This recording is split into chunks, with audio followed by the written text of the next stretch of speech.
If your Nikon ZR footage looks off, flat, muddy, weirdly tinted, or just not professional, it's probably not your camera, it's your color balance. This video is specifically about color balancing Nikon ZR footage, or really any red RAW footage.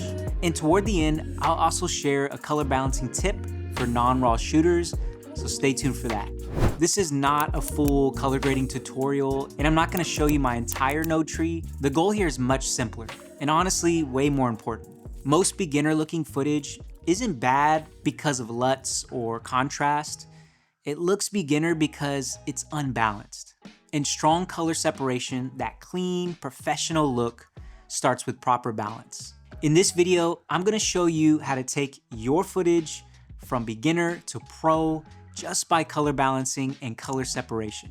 The very first step happens before you ever touch a color wheel. You need the correct parameters in DaVinci Resolve. So first, go to project settings, then color management. Make sure your timeline color space is set to DaVinci wide gamut intermediate. If your timeline is set to Rec 709, you're already choking your image.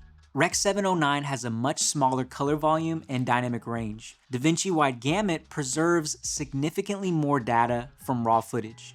Think of DaVinci wide gamut as a large, neutral working space that gives you more highlight recovery, smoother tone mapping, and way more flexibility. You convert to Rec 709 at the end, not at the start. If you skip this step, you're grading an image that's already been clipped and compressed.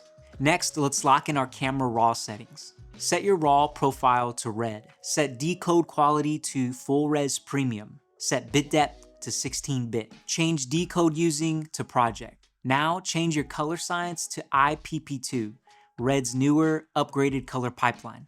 Set color space to red wide gamut RGB, gamma curve to log 3G10.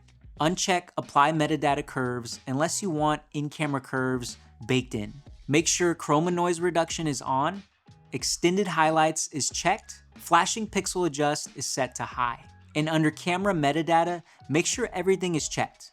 ISO, exposure adjust, color temperature, and tint.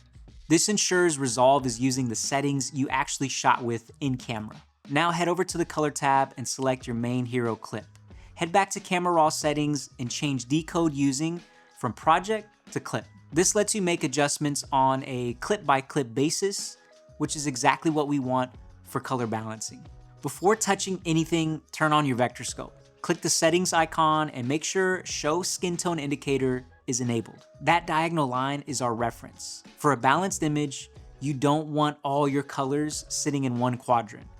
You want your data centered and your skin tones riding cleanly along that skin tone line. This is how professionals evaluate balance, not vibes. I always start balancing using camera raw controls. If the image feels too yellow, I'll adjust tint. If it feels too cool or warm, I'll adjust temperature. This gets you to a neutral, well-balanced image fast. And don't forget, your eyes still matter. Scopes guide you, but your final judgment is visual. Hey, real quick, if you're a photographer or filmmaker doing real client work, we put together something that'll help you a ton. It's called the Hybrid Creator Toolkit, and it's completely free. It includes our client call checklist, hybrid shoot checklist, editing folder structure, and delivery email templates. Basically the systems we use on every job. Grab it using the link below. It's free, no catch. All right, back to the video. All right, if you don't have the luxury of shooting RAW, here's a great workaround. Go to your first node and set your gamma to linear. This gives you more precise photometric style adjustments, similar to editing a photo in Lightroom. Now go to gamma color wheel, click in the center, and watch the vector scope, not the image. Slowly move the gamma wheel until your color data sits centered and aligns with that skin tone indicator. Once you're close, then look back at your image and fine-tune warmth or coolness. And that's it, y'all. No gimmicks, no tricks, no magic LUTs, just proper color balancing using simple tools. The biggest mistake people make is grading inside the wrong parameters. If your image is already choked, clipped, or compressed, no amount of color grading will save it. But if you start with the correct pipeline, you'll get maximum flexibility, better color separation, and more consistent, repeatable results.